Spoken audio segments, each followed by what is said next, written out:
Let's close the eyes and try to sit in a very nice, naturally comfortable posture.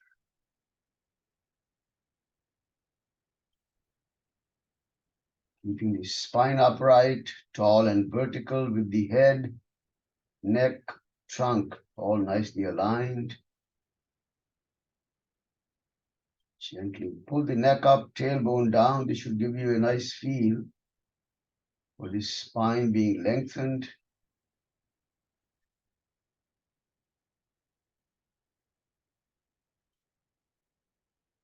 Even though the intention is to maintain a vertical spine, we will make sure there is no strain felt. So make adjustments to your posture. Should be naturally comfortable.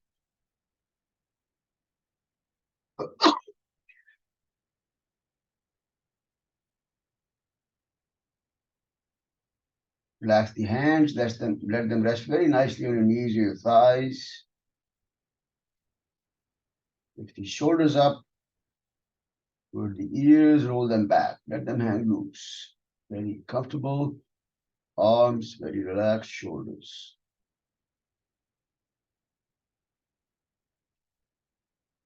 Few gentle neck movements up and down, side to side. Any movement that you're comfortable with. Some circular movements or a random movement that you want to try, just to feel the muscles in the neck area and loosening up any subtle tightness.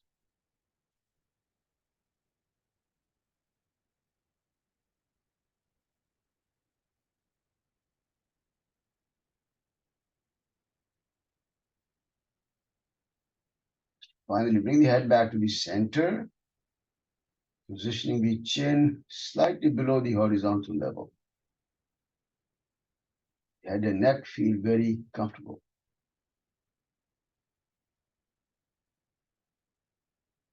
Soften the facial muscles and relax the jaws.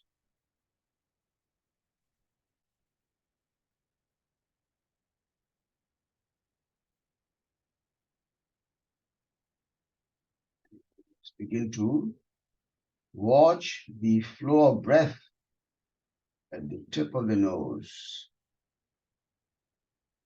Natural rhythm of breathing, no effort to modify or control your breath in any way. Just becoming a witness of the breath and feeling the sensations in the nostrils. When you inhale, that subtle cooling sensation. Exhale, subtle warmth of the air. Enhanced breath awareness helps us stay in the present moment. The only moment that can give us any kind of peace or tranquility of the mind. You all know that the mind, when it is dwelling in the past or projecting into the future, it can never be calm.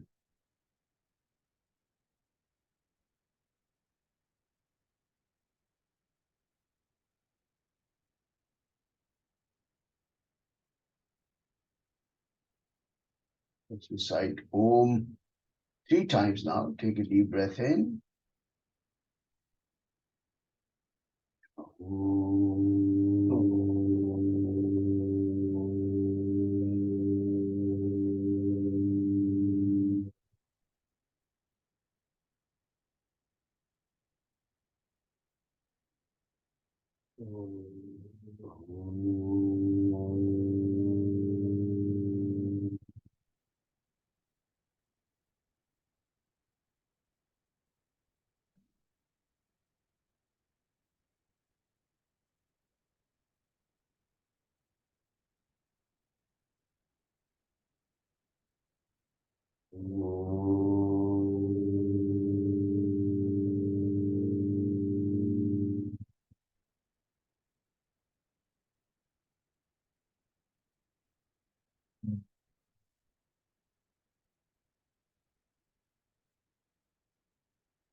Eyes softly now.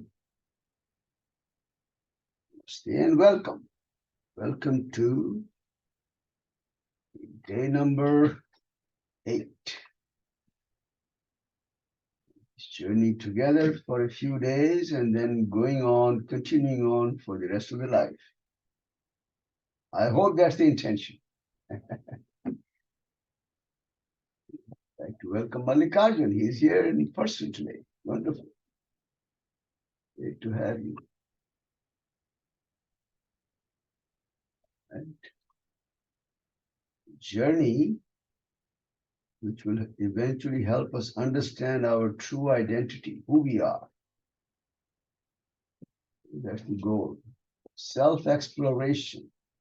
Like we always say, there's a huge universe outside us, but there's even a bigger universe inside us. So we need to understand what's going on there. See, the whole idea is to calm the mind, as we always say, right? But unless we understand what is in the mind, there's no way to calm the mind. There's a lot of effort required to understand the mind. We have to become our own psychologists, basically, to understand what's going on in the mind at every level, in every situation, in every moment of life, basically. What's going on? Why are we doing things the way we do? Why are we behaving in a certain way? Why are we getting angry? What makes us anxious? What makes us stressed out? Things happen all the time. Unless we understand the reason, understand the underlying concepts, it's not going to be easy to calm the mind. And then you can, if you don't understand all this, then you can sit and meditate for forever and you'll never calm the mind. You keep thinking about the same things that have been bothering you, nothing will happen. Because a little bit of understanding is very essential to really develop that path which will help you calm the mind eventually. That's why, I spent a fair amount of time understanding the concepts, and all the concepts are given in Patanjali's Yoga Sutras. He's a great master. He's a great psychologist, great philosopher, great practitioner of yoga. You can't match him. He's the best. We treat him as our guru and understand what he's telling us. All right? Okay, let's do our eye exercise. Circular rotation. We do it very frequently. Keep the head in the center, spine upright. Remove the glasses for this exercise. Look up and then move the eyes in a full circle, clockwise rotation. Just trying to maintain nice and smooth, continuous movement without moving the head, making the circle large. That means you're stretching the eyes in every direction as you go through this full 360-degree rotation. Stretching exercise in the eye muscles. This exercise will keep them strong and healthy.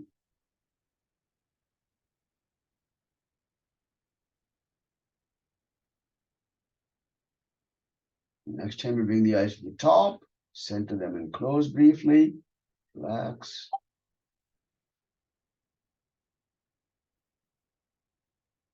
The eyes again, look up counterclockwise, full circle in the other direction.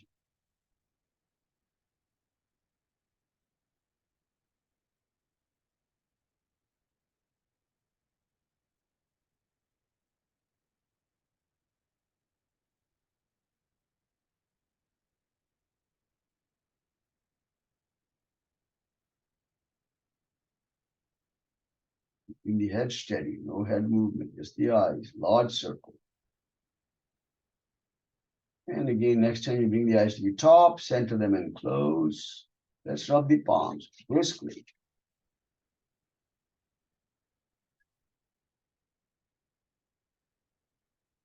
Cover the eyes softly with the palms, relaxing the eyes, eye muscles.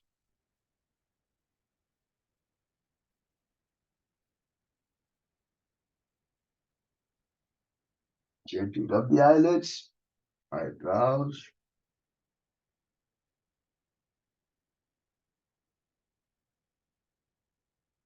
Light massage around the eyes.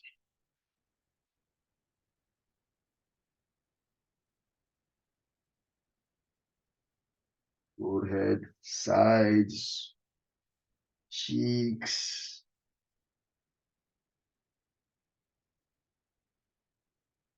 neck and the throat.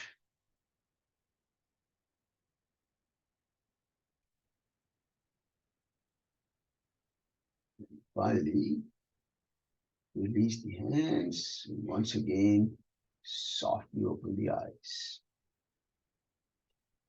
All right. Ready for a little stretching? Cat and cow stretch. It's called the Marjarasana. Marjara is the Sanskrit word for a male cat. Marjara. If you like female cats better, you can call it Marjari Asana. Hands under the shoulders, knees under the hips, spread the fingers wide. As you inhale, head up, tailbone up, look up, dip the navel down. Exhale, lift the navel to round the spine. Nice hump in the spine, chin down. Few more movements like this. Keep the elbows very straight throughout. The elbows don't move, they don't bend, and they don't move back and forth. They remain vertical.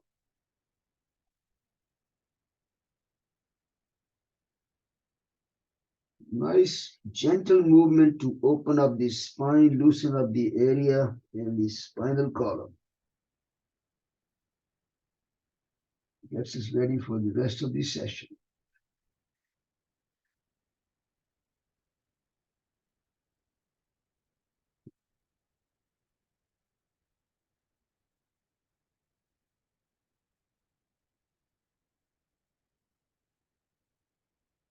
Finish the next round. Complete the exhalation, then bring the spine back to the neutral position briefly. And then we'll get ready for Kapalabhati. Breathing practice you always start with. And optionally, you can sit in the Vajrasana. If it's not comfortable, any other asana is okay. Right?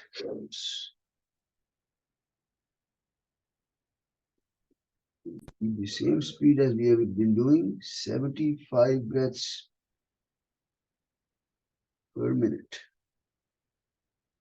And we'll do the bandhas. Everyone comfortable with the bandhas? We're okay. Good sequence. If anyone has any questions or doubts, please ask. Let's go.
Final sequence. Inhale and then exhale completely, forcefully. Apply the three lock, Mahabandha.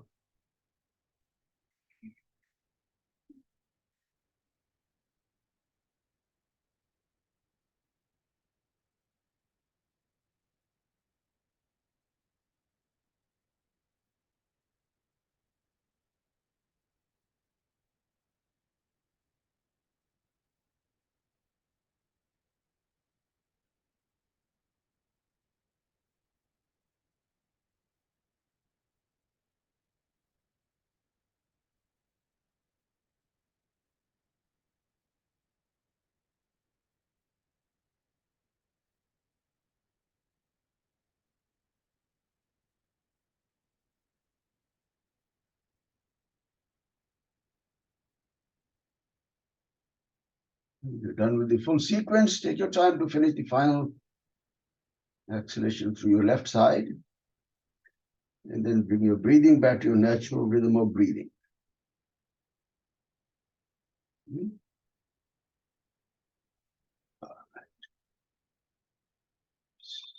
Let me go back to that same chart that I displayed. Like I said, it is very important to understand how the mind functions. I'm going to go back to the same chart we looked at a few days ago and see what we can understand from here. Okay. Here's the screen.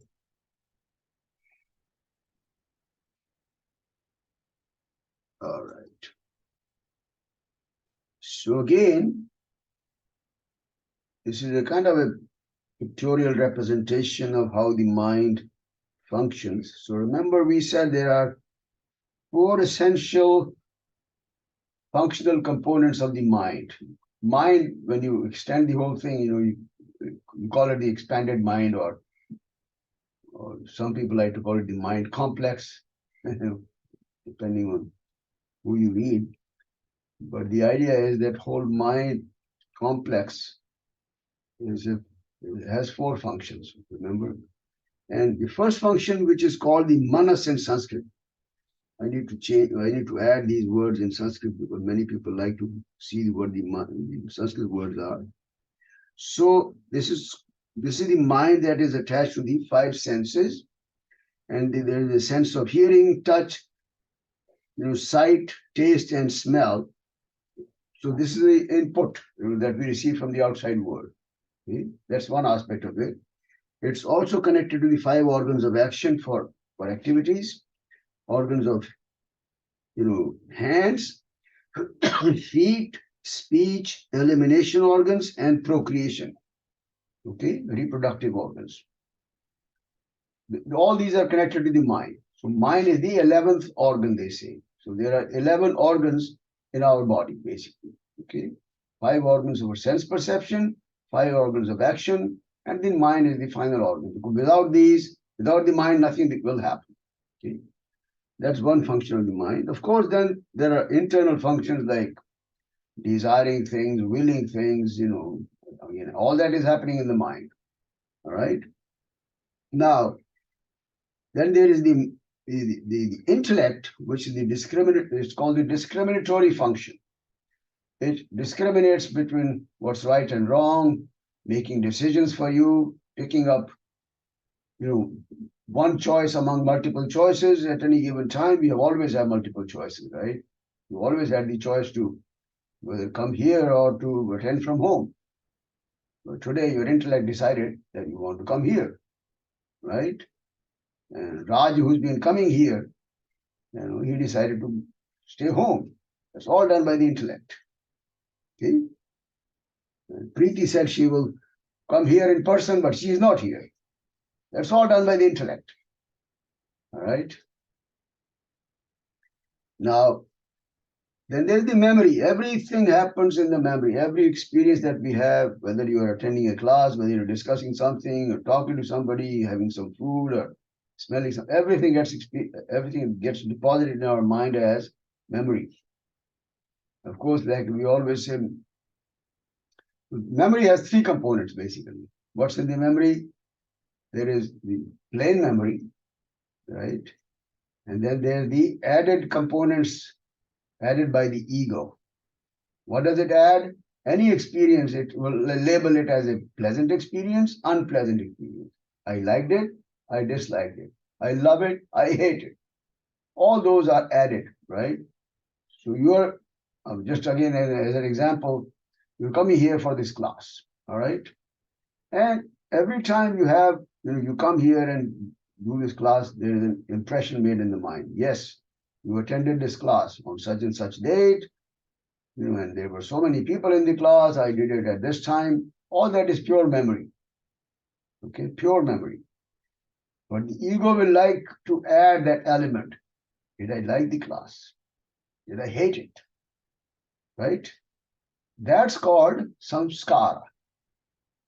That's called samskara in Sanskrit. In English, they just call it impression. So there's a pure memory, which is exactly what happened, but there is samskara which will add that label. I liked it, I disliked it. That's not a part of the pure memory. Pure memory, this thing happened, but we add that label. And then there's a third element, which in Sanskrit is called vasana. That is another element which the ego adds. Do I want to have a repeat experience of this, or I never want to come back again? So this experience now that you're having in the class, there'll be another element added by the ego, which will say, maybe it's good enough that I can come back again, or I hated it so much, I never want to come to this class again. That's called vasana. These are all the three elements as a part of the memory bank. And the ego always works on the memory. So I always like to give this example. If you have attended my classes in the past, you've heard this example. The example of a cake. It's a nice example because it tells us how all this is functioning now. All right. So the story is that at the end of the day, you've been at work all day, and then now you're coming back home, and obviously you're probably hungry. And when you enter home, your natural tendency is to walk toward the kitchen. Maybe you want to have some snack or whatever you do. So you go to the kitchen, but as soon as you get close to the kitchen, you start smelling something. So your sense of smell gets activated very quickly. Okay? And then you go into the kitchen, and then your sense of sight gets active, and you see a piece of cake sitting on the countertop in the kitchen. All right. And of course, now your natural inclination is to engage the sense of touch, because you want to dip your finger into that cake and feel its texture, how it feels, whether it's moist or dry or whatever. You want to get that feel. And immediately as you put the finger in the cake, your sense of taste will get engaged, because you want to put that finger into your mouth. You just taste it also now. So all the senses have done their job now, right? So all the information is there. Now it is decision time. You have to make a decision. You have choices. So what are the choices here? What do you have as a choice? Eat or not eat. Eat or not to eat. Only two choices in this case. Eat the cake or not to eat. But the way things are today, okay, the decision is, the intellect is unable to make independent decisions because it is controlled by the ego. Ego is very strong. In most of our situations, ego plays a very dominant role. So the intellect has to actually ask the ego, hey boss, what do I do in this situation? I have all this information, what do I do now? Ego says, it's very easy. Let me just go back because everything is stored in the memory, right? That's where all the decision making is happening based on that. So ego says, I go into the memory and pulls out an instance. About a week ago, I had the same cake, and then guess what? The ego had put a label there. What did it say? Divine experience, delightful experience, absolutely the best cake ever. Okay, and it puts another label. At the very first opportunity, I'm going to have that cake again. I want a repeat experience. Oh, he says it's very easy to make a decision. Read this label, and he says, whoa, tell the mind to activate the hands or whatever else you have to do, and do the needful. Well, the intellect comes back and he said, I am the decision maker, but let me make some private investigation, some more investigation. Where do the investigation happens? Where does it happen? In the memory. Go into the memory and pulled up another instance. What is that? My visit to the doctor recently. I had my blood work done, and the blood work showed that I have extremely high levels of cholesterol, and I'm a borderline for having severe heart problems. So the doctor had immediately suggested go and consult a dietitian. So I went to the dietitian. Guess what she said? You have high levels of cholesterol. Avoid anything that can cause further damage. And this cake is obviously in that category. It has too much sweet, too much fat, everything is bad. So I'm not supposed to eat it. Intellect is very alarmed at this point, but it cannot make independent decisions. It goes back to the boss, ego. Hey boss, knock, knock. Hey, boss, guess what I found? I have high levels of cholesterol and I'm not supposed to eat this cake. That's what the boss says. You are an idiot. How stupid of you. Don't you read the label? It says divine experience. Absolutely best. One piece of cake. Have you ever seen anybody getting killed by one piece of cake? You want to you want to not have this experience for one piece of cake? How stupid can you be? Right? Get the idea? You know. Again, same thing. Why don't people come here in person?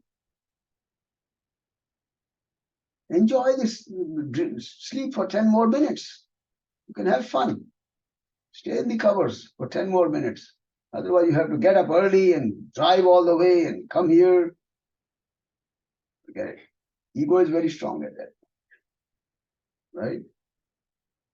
But sometimes the intellect is powerful and it makes the right decision. When you signed up for this course, probably the intellect was functional. You signed up. I hope you get the idea. It's a very important concept to understand that, look, in most cases, our ego begins to dominate and we end up making the wrong decision. And that is what causes all kinds of anxieties, stress, depression, negativity. Everything is done by the ego. It pulls stuff from the memory and it only does what is pleasant. So there's a very strong concept in one of the Upanishads. It says that the Sanskrit words are prayas versus shreyas. Shreyas is what's desirable, which the intellect knows. Prayas is what is pleasant, which only the ego knows. The ego only wants to do the prayas, never worries about the shreyas. It only does what is pleasant. If it is pleasant, if I have a pleasant experience in the past, I want to do it.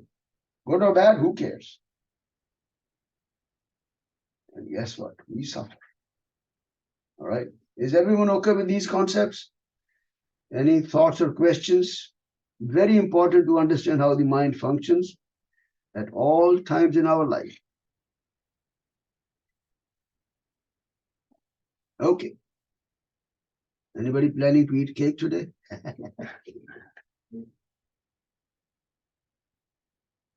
Right.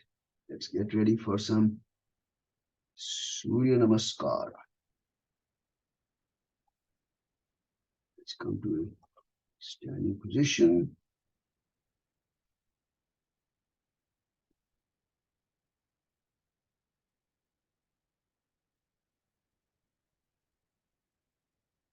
What we'll do today is to do the Surya Namaskara practice with the recitation of mantras. Yes, we'll give you a little bit of background here. The mantras are a part of the initial ancient culture of the sun salutation. So sun salutation as a form of sun worship, okay, has been going on for centuries in many cultures, also in India, okay. So the tradition says that, when these sun salutations were done as a part of the sun worship, they were done with the recitation of these mantras, okay. So there are, in each one of our, when we do the sun salutation, there are 12 movements, and each movement is done with the recitation of one mantra. All right. So what we'll do is, I'll play those mantras. I have a recording of that. I'll play those mantras. We'll go through one round, and then I'll pause, and give you a little more instructions. Okay, just follow along. If you have never done these mantras, just follow along and I'll give you more instructions. Okay? So come to a standing position, the top of the mat. I have, in this recording, there are 12 rounds of these mantras, and each round is labeled round number 1, round number 2, etc. All right? Let's start.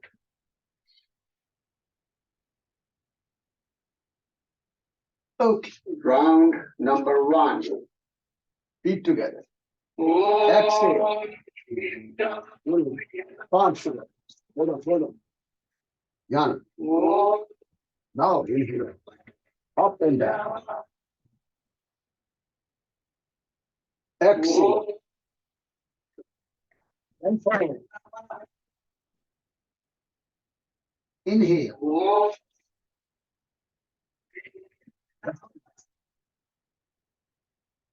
Look up. Exhale.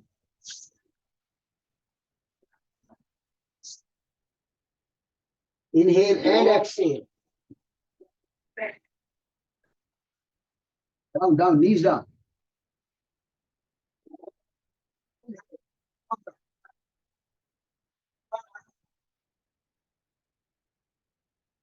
Exhale. Down.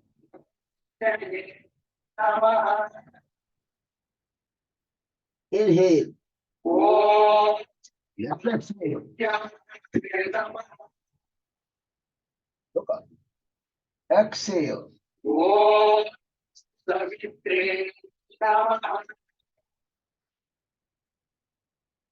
Inhale.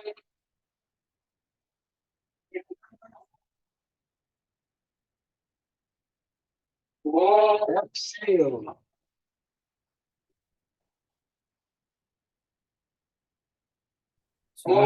Natural breaths.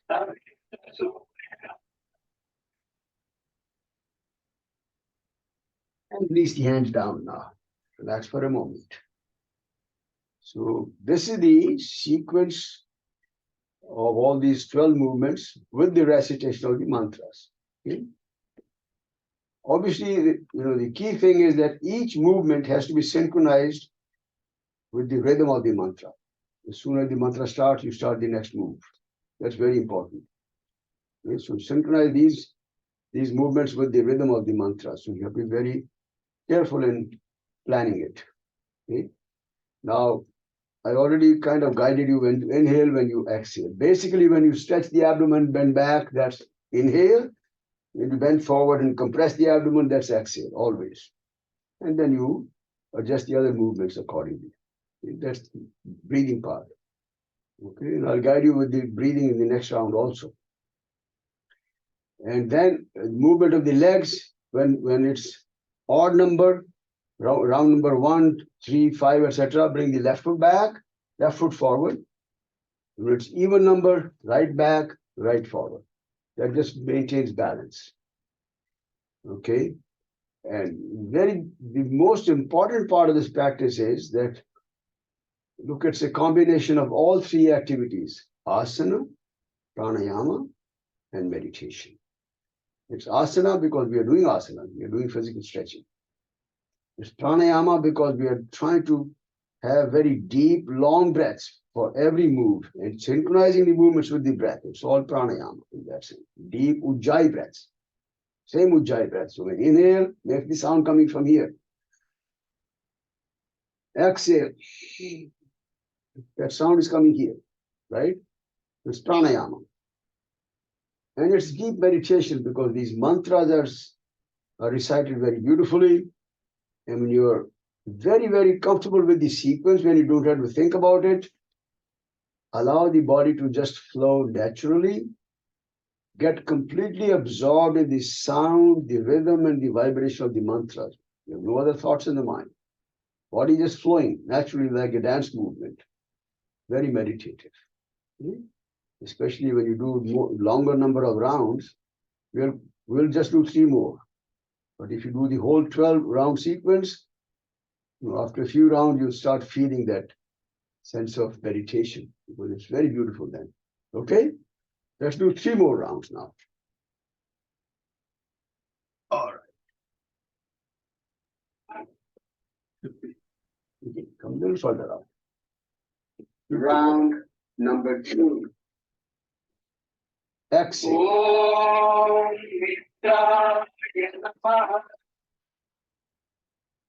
Inhale.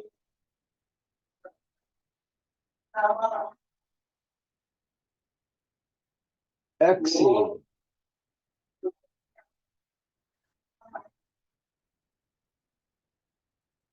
Inhale.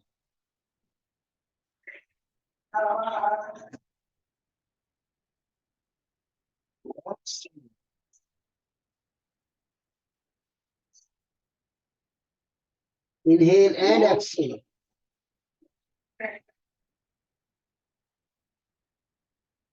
Inhale.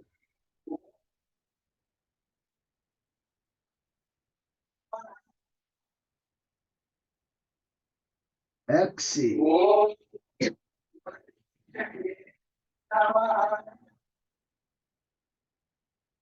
Inhale.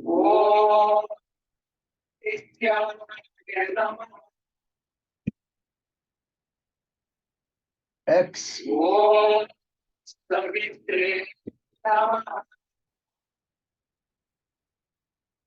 Inhale.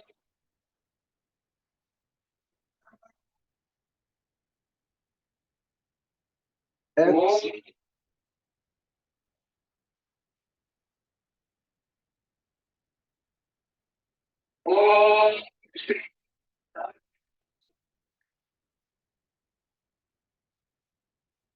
And release the hands. Relax for a moment. Round number 3. Om Mitraya Namaha. Om Namaha. Om Namaha. Om Namaha.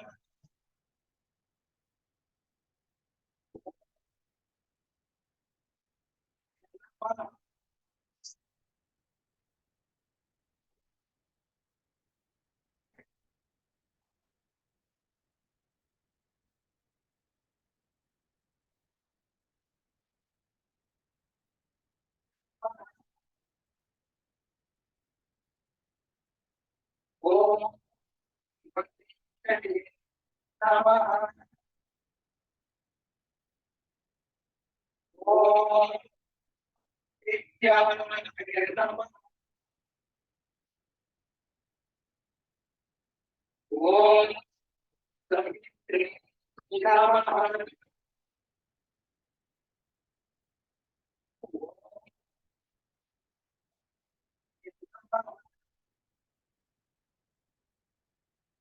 Om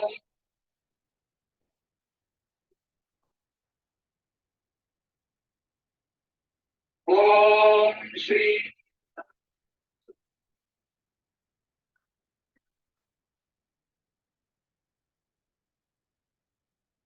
Round number 4.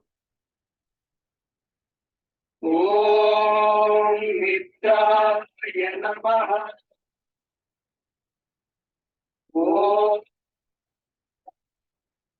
Namaha. Om Namaha.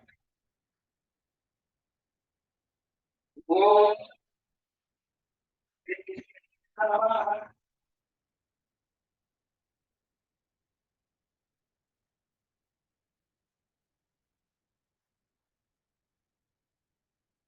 Om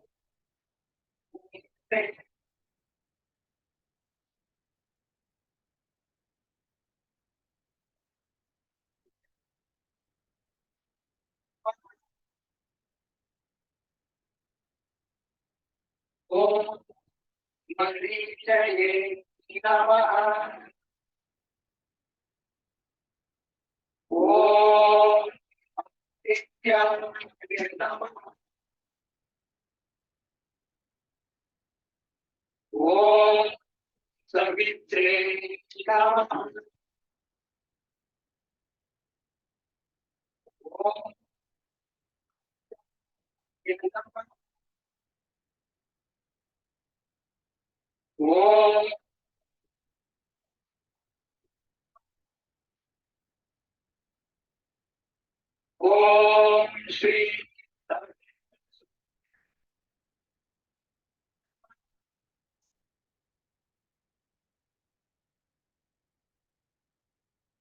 Sit down for a moment with the eyes closed.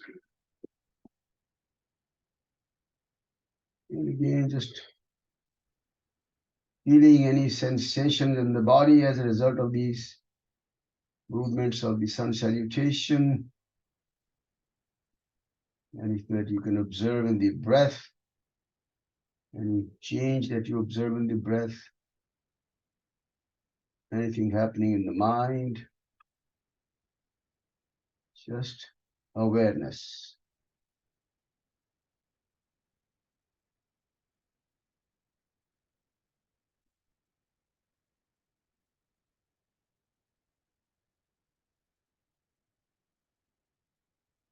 You can softly open the eyes and get ready for some pranayama. Start again with Kapalabhati.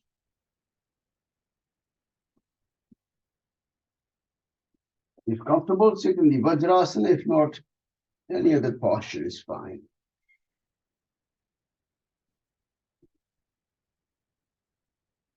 About 100 breaths now. Kapalabhati. And if you need to stop early, that's perfectly okay. Okay. And we'll do the bandhas at the end.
Final sequence now.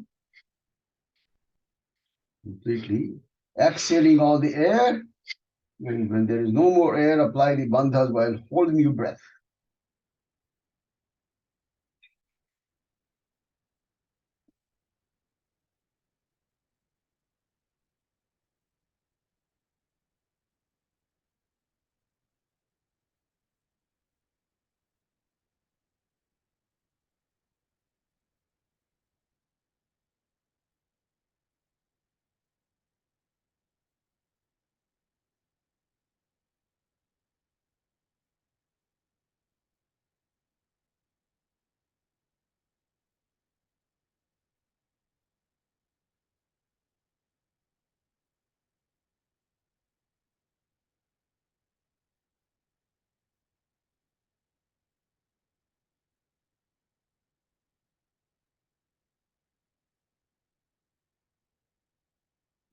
Natural rhythm of breathing after you're done with the whole sequence. And we'll do one round of Bhastrika. Everyone remembers Bhastrika, forcing the breath in, forcing the breath out. Okay, so today I will do a little variation. So instead of moving the arms up and down, we'll do Bhastrika through one nostril at a time. All right. We'll do the Bhastrika through the left nostril first, a few rounds, and then do through the right nostril. All right. So the movement will be something like this. So if I'm going to show you the rhythm and the movement of the breath, so it's going to sound like this. I mean, force both inhale and exhale. Start by closing the right nostril and then forcing the inhale and exhale like this. So you can hear the sound, both inhale and exhale, very forceful sound, okay? And keep the rhythm at a comfortable pace. You can do fast or slow, but it should be comfortable for you. Okay, in my case, when I do this practice through one nostril, I naturally have a tendency to move the head up and down. It just happens with me. You're free to try that, okay? So in my case, this is what is going to happen. Slight up and down, all right? Let's start whenever you're ready. At your own pace. But we don't have to do that, right? Do we need to do the Hmm? neck as well? The neck movement? It's up to you. That's what I said. It's optional. It just happens in my case. You can do it or you don't feel like, don't do it. And hands, you said Drastika, right? Hmm? Which asana, pranayama we are doing Drastika? Bhastrika. So hands. Not up and down. No, up and just the breath. Just the breath through one nostril. So because you are closing one nostril, you cannot throw the arms up. We are holding the nose now. Closing one. No, don't do that. Okay. Yeah. Just keep the hand down. That's okay. All right? Start when you are ready. No, hold on. No belly movement. This is not Kapalabhati. It is just upper chest, forceful breathing, just like we do up and down, like this. There is no belly movement at that time. Okay? And inhale also should be forced. Okay? Both of them. Go ahead.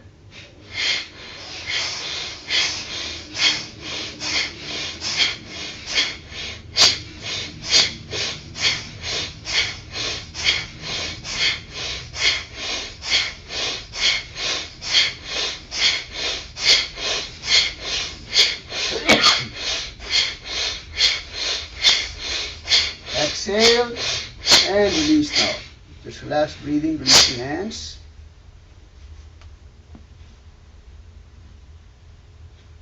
Okay, so no Kapalabhati movement, no belly movement, just forceful upper chest breathing.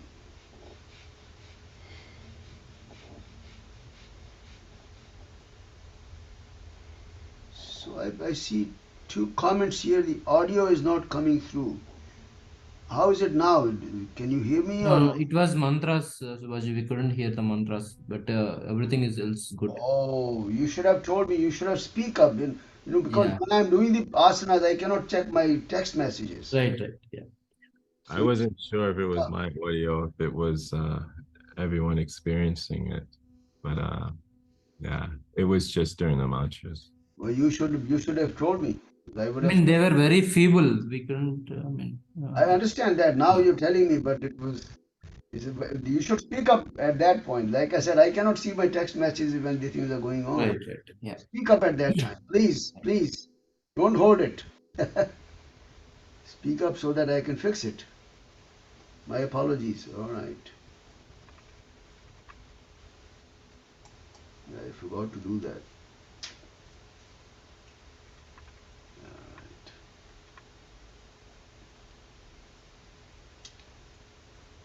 Okay. Let's do the other side. Close the left nostril. The same thing. Force, inhale and exhale.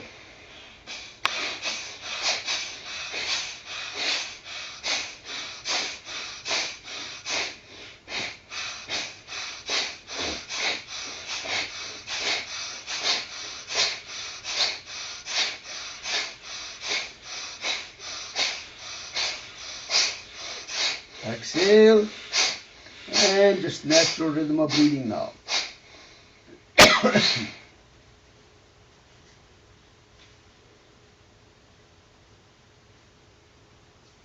Right? Take a few easy breaths. You can see that, at least in my case, I feel that this is more intense, when you do the practice through both the nostrils. Compared to that, this one is a little more intense. You can feel more heat in the body. At least I feel that. Is that similar? I can feel the pressure here. Hmm? I can feel the pressure here, but my tongue is also moving. Tongue is not moving. Okay. Yeah, yeah. We don't do, in this one we don't move the abdominal area at all. Okay. All right. Let's do the uh, practice called Nadi Shuddhi, alternate nostril breathing. So Vishnu Mudra with the right hand. You can sit comfortably in any posture. And Chin Mudra with the left hand. Vishnu Mudra, right hand. Chin Mudra, left hand. We will guide you through 2 rounds together so that you get the rhythm right. So close the right side with the right thumb. Start with an exhalation to the left side. That's just to get started. It doesn't count toward the rounds. Okay? Exhale. Inhale through the left nostril. Hold the breath. Close both nostrils. Lower the chin down. Squeeze the perineum. Chin lock, root lock. Release the lock. Chin up. Exhale through the right nostril. No retention. Inhale through the right. Hold the breath. Close both nostrils. Chin lock, root lock. Chin to the chest. Release the locks. Lift the head up. Chin up. Exhale through the left nostril. Inhale through the left. Hold the breath. Apply the locks. Chin lock, root lock. Release the lock. Chin up. Exhale from your right nostril now. And continue with this pattern now. So you have the pattern of applying the locks only after inhalation.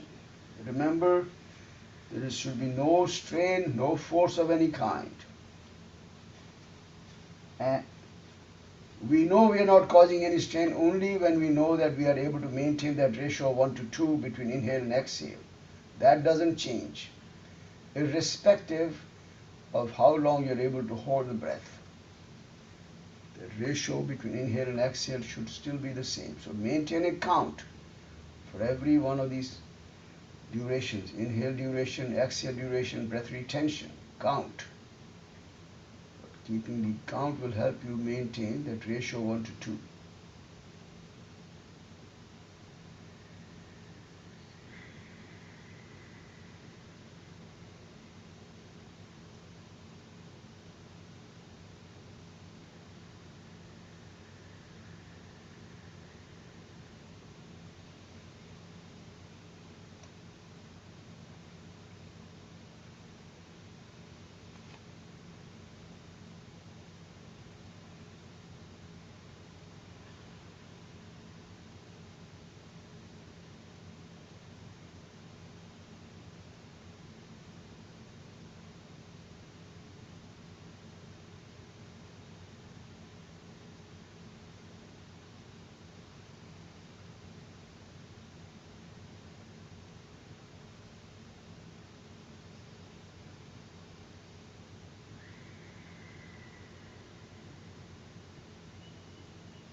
Okay, let's finish the final sequence now. So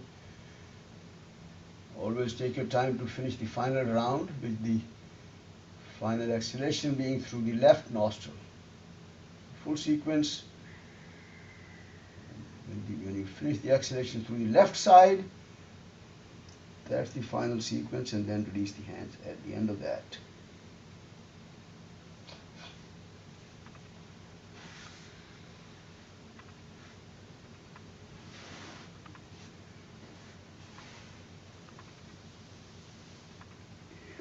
done with the full sequence.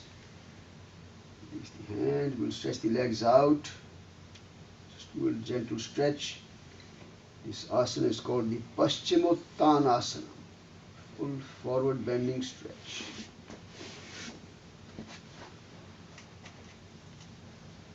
Stretch the legs in front, feet together. Raise the arms up as you inhale.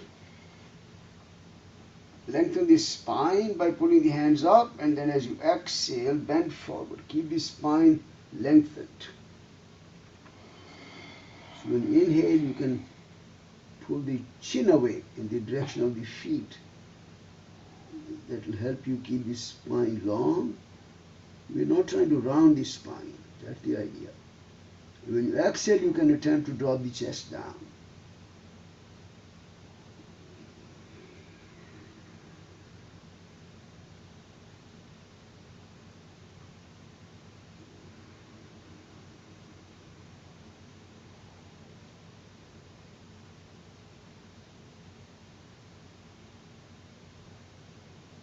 And as you inhale, raise the arms up.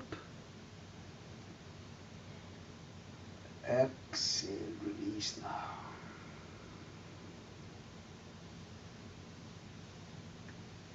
Now sit comfortable, cross-legged in any position for our moment of reflection.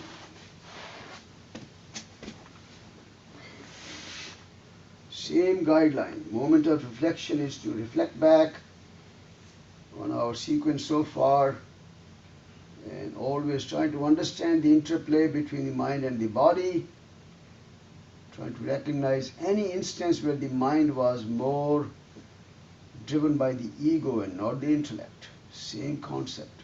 We do it in every situation in life, including our asana practice, pranayama practice.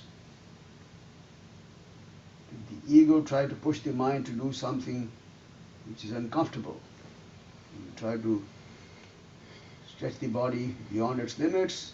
If we try to push the breathing beyond its limits, asana, pranayama, we can do wrong things driven by the ego in any of these practices.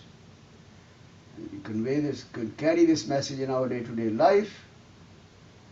Every situation in life you can try and understand, no matter what it is, whether we eat something, whether we smell something, whether we talk to somebody, we have experience at work, family, anything.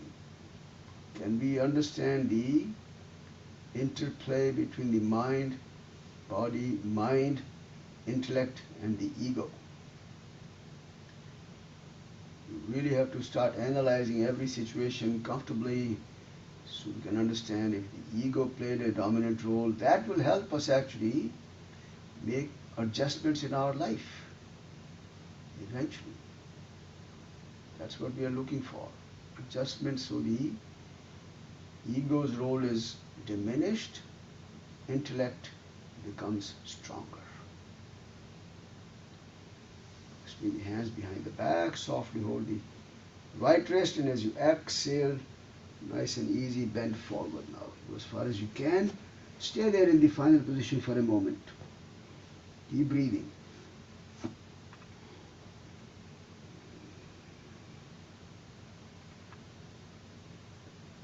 And with the next inhalation, nice and easy move, come back up.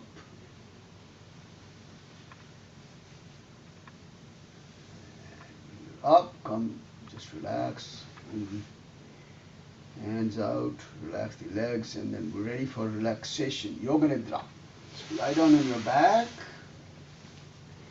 and as always, we go through our sequence to tighten the body, tense up the muscles in the body. So come up in the half boat, if comfortable, always optional. If this is not comfortable, keep the head down, feet down. Go through these movements though, that's important. We're going to keep the legs very straight. Stretch the arms in front. Let's make a fist with the hands, tight fists, and curl the toes like into a fist now. Open palms. Point the toes back. Again, make a fist with the hands as well as the toes. Open palms. toes backwards. One more time. Fist with the hands, curl the toes into a tight fist. Open palms. Now relax the feet, make a fist with the hands only, and rotate the wrists around.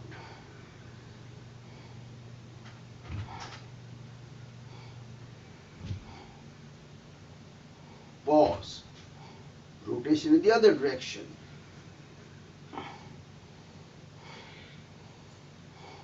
Pause. Keep the elbows straight, fists are still tight.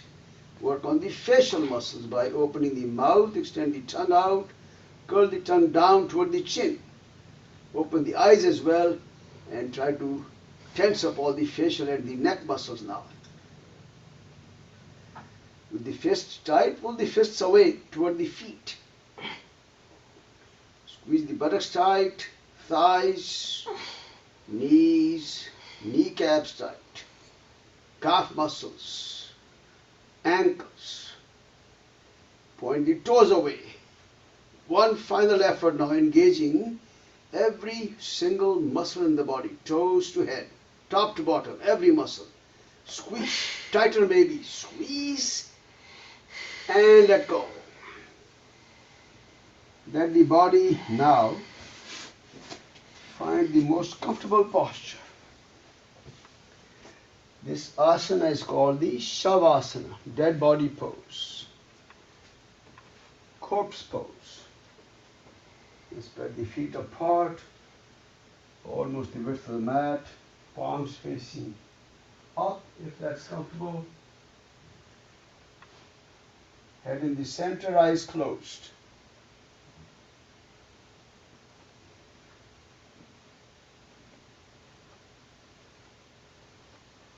Let's go through our sequence to relax the body, one muscle, one limb at a time. Let's begin with the toes, relax them.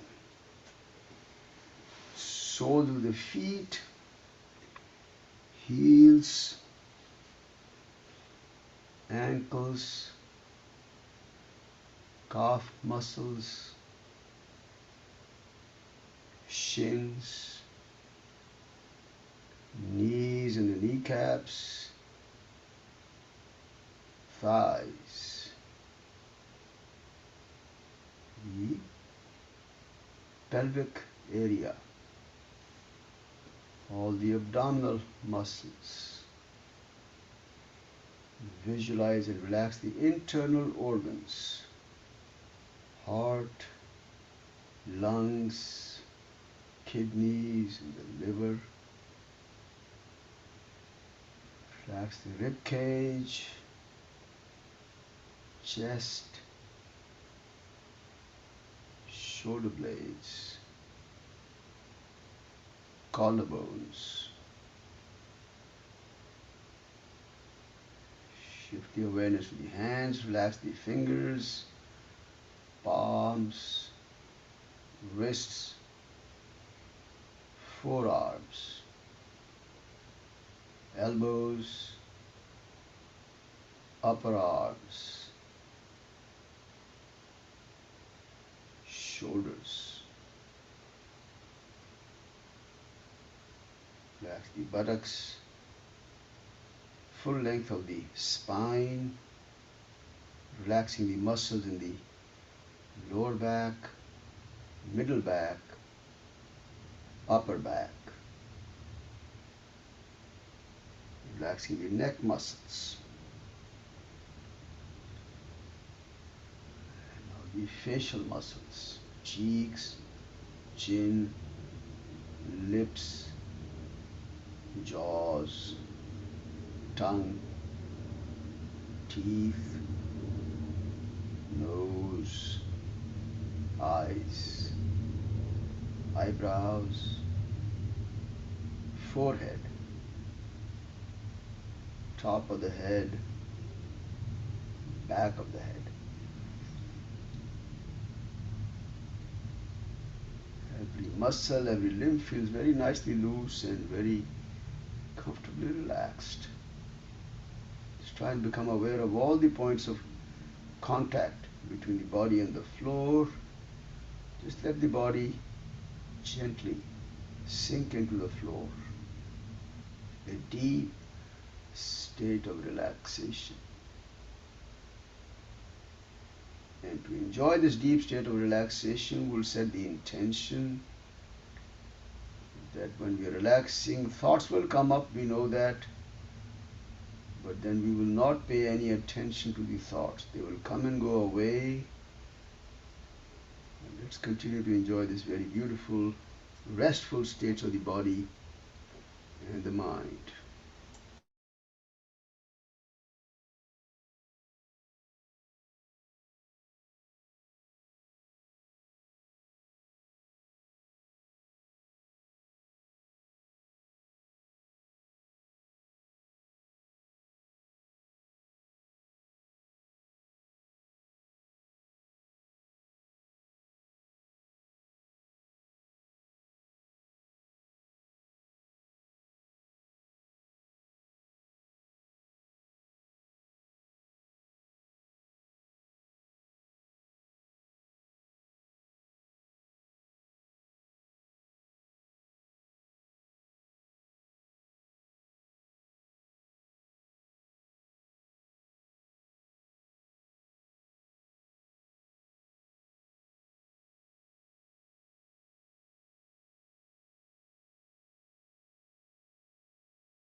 Just bring the awareness back to the breathing and just begin to breathe just slightly deeper breaths. It should help you become more aware of the rhythm of your breath. Just feel the flow at the tip of the nose for a brief moment. Gradually begin to stretch the fingers, curl the toes, stretch the hands, feet, arms, legs. You can stretch the arms back overhead, get a good stretch by pulling the hands back and away, point the toes away, and then slowly roll to one side for a moment.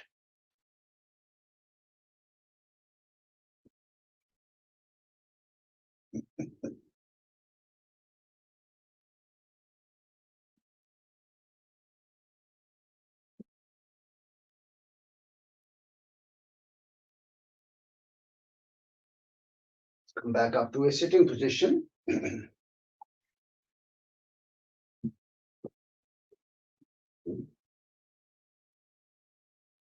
So, just find again a nice comfortable position. But remember, I mentioned yesterday also that today, for our dharana practice, we will be doing the candle gazing practice. It's called Trataka. That's the Sanskrit name for it. Okay. So you can, if you have a candle handy, ready, available, you should please light the candle and keep it at a distance of maybe 2.5 to 3 feet. Okay, you should not be too far away from it, no more than 3 feet in any case. And the candle should be at the eye level, so you should not have to turn the neck in any case. Okay, so please prepare your candle. If you don't have a candle, I'm going to actually project it on the screen from YouTube. All right, so let me just get that here. And let me just pull that YouTube.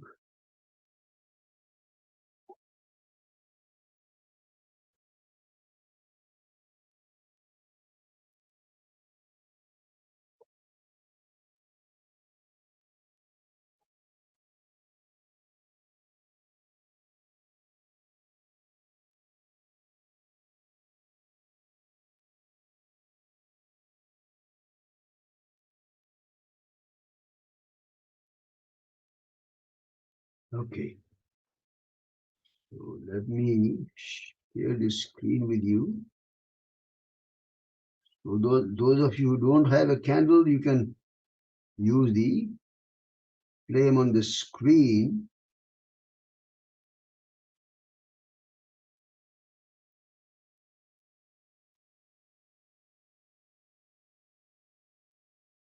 You should have a flame on the screen, but in any case, let me also get my candle ready here, and then we'll go through the whole sequence. Just give me just a couple of minutes to prepare my candle here. Yeah, let's just put it here. I'm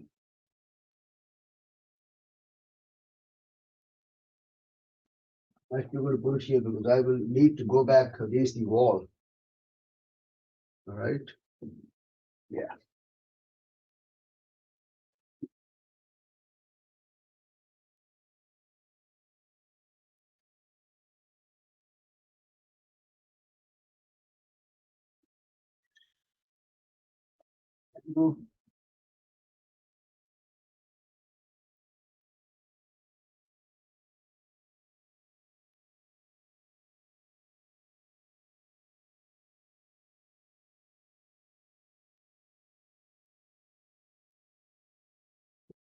Right. Okay. So move about 3 feet from the candle. Okay. Come closer. All right. You can just come here. Yeah. Jana, do you mind turning the lights off? That will help you. Yeah, that's better. So now this practice is called Trataka, as I said, candle gazing. It is actually one of the 6 cleansing practices mentioned in the Pradipika text. That's called the Pradipika. It's called it's one of the cleansing practices. Kapalabhati is one of them also. Now, obviously, this has been listed as a cleansing practice for the eyes and the associated muscles and all the organs there. But over the years, as things have evolved, what people find is that this is one of the best practices for dharana, creating a deep inner focus. It really helps in many ways. Okay, a lot of studies have been done, and they consider this to be one of the very beautiful practices for dharana. So, in addition to all the cleansing, it really brings your mind to a deep focus. All right. So, one more observation about the time.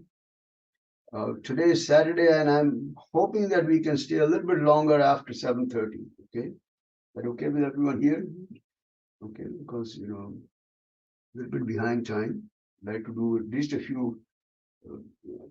I'm going to try for at least 20 minutes of meditation, including the candle gazing. Okay, maybe 22, 23. That would be helpful. Okay, so just again find a very comfortable posture. Like I said, your candle should be roughly at the eye level, and you should be facing the candle directly. You should not have to turn the neck up or down or sideways. Okay, that would be the best situation for the spine as well as the neck. All right, so now once you having found that position, try to set the intention that you will maintain perfectly still during this entire duration of meditation. All right, so close the eyes.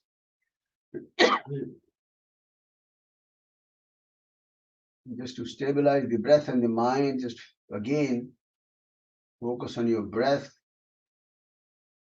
Just feel the flow of breath at the tip of the nose.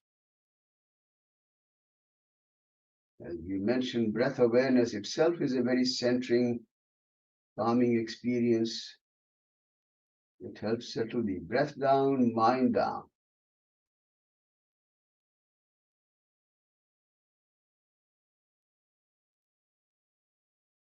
Now softly open the eyes and fix your gaze at the flame of the candle. You can either do the whole flame or just pick a spot in the flame that you want to gaze constantly. The intention would be to maintain the gaze even without blinking the eyes. But obviously, if you need to blink the eyes, that's fine. But more intent the gaze, better will be your focus and concentration.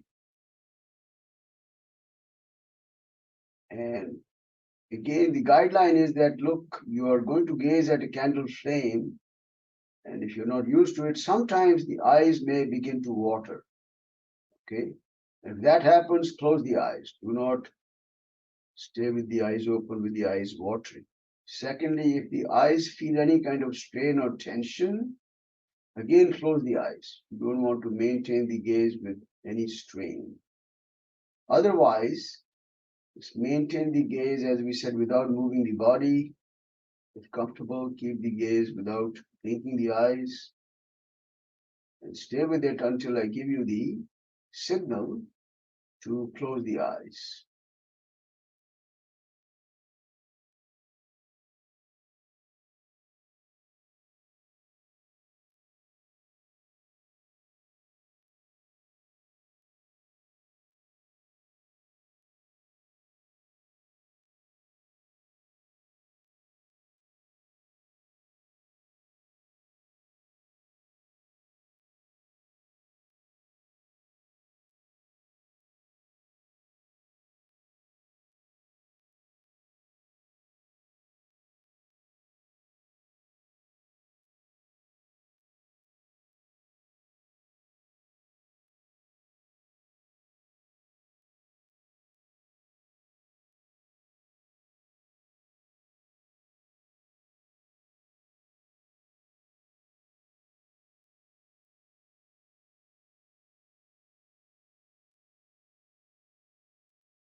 Let's close the eyes softly now.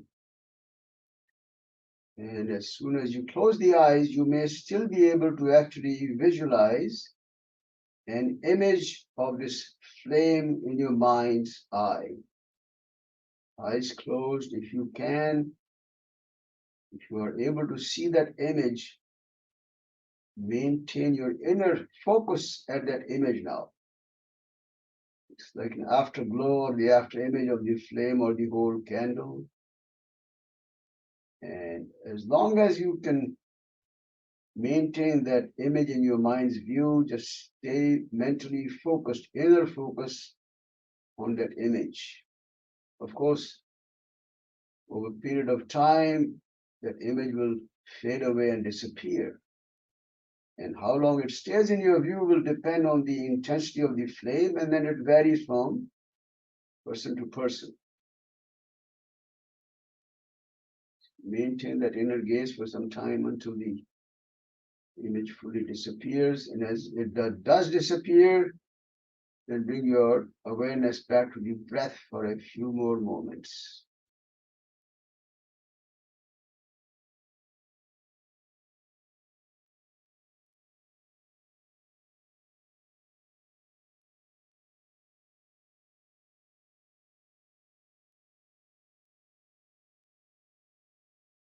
Just open the eyes softly one more time. Repeat the same experience of the candle gazing, Trataka. So again, set the intention that you'll maintain a nice still body. Start by gazing at the candle flame, some part of it or the entire flame, that's your choice. Maintaining the gaze if possible without blinking the eyes. And again, if at any time you feel any kind of strain in the eyes, you should close the eyes. If the eyes begin to water at any time, close the eyes and relax. Otherwise, just stay with the gaze until I give you the signal to close the eyes.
Again, softly close the eyes.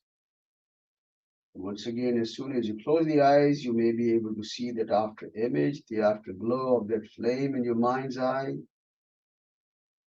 Maintain that inner gaze, keeping that image in the very center of your mind's eye. Gazing at that inner image of the flame, as long as it stays in your view. As I mentioned, how long it stays will depend on the intensity of the flame, distance that you are sitting from the flame, as well as just very individual experience.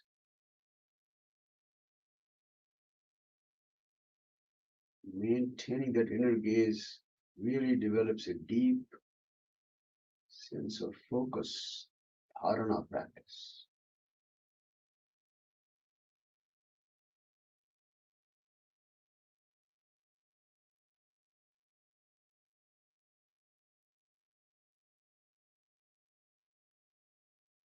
I mentioned everyone will have a different experience, how long it stays in your mind, but for our practice today, let's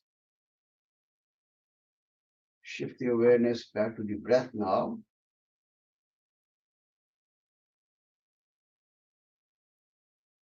Just follow the flow of breath at the tip of the nose for a brief moment.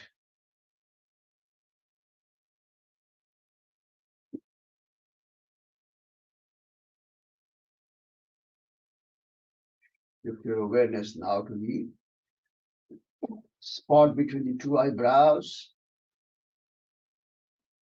third eye location, which is the chakra terminology, it's called Ajna chakra. And also imagining that vast space in front, which is called the Chidakasha. Chit means consciousness, so it's the space of pure consciousness, vast expanse.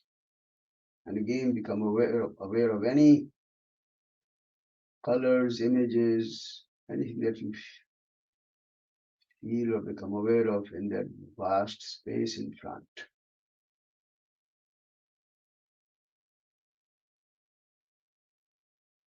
And then gradually, when you're ready, transition to your mantra meditation. So you will recite your mantra in your mind at a pace that's comfortable. As always, when we do the chanting of the mantra, we know thoughts will come up in the mind. That's just the nature of the mind. But because our intention is to stay focused on the mantra, if possible, ignore the thoughts. If not, thoughts may capture your mind, but then soon you might realize that the mind has drifted away. And then at that point, bring your mind back to the recitation of the mantras. Do that for a few more moments now.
Let's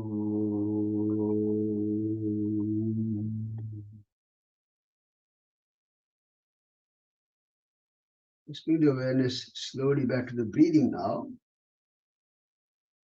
And just begin to watch your breath for a moment.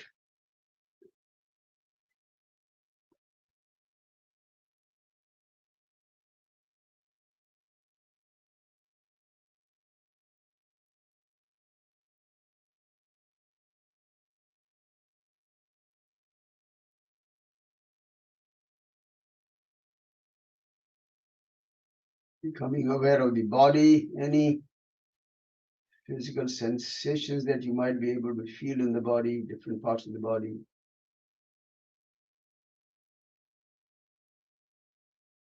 Becoming aware of the surroundings.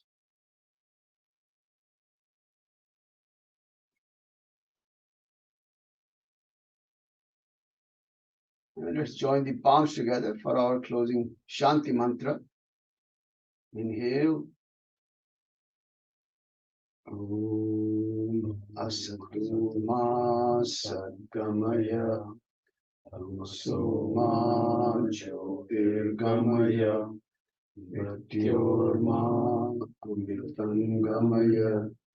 Om Shanti Shanti Shanti. Lead me from unreal to the real, darkness to light, from the fear of death. Lead me to the knowledge of immortality.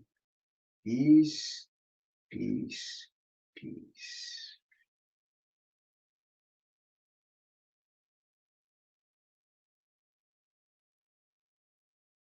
Cover the eyes, soften out the palms, relaxing the eyes.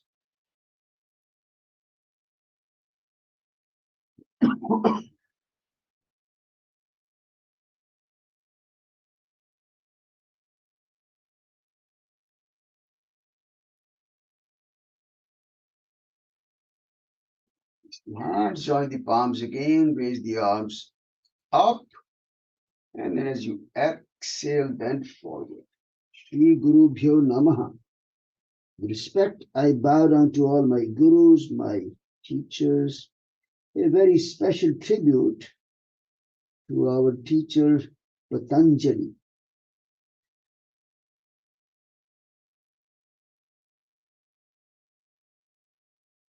And slowly come back.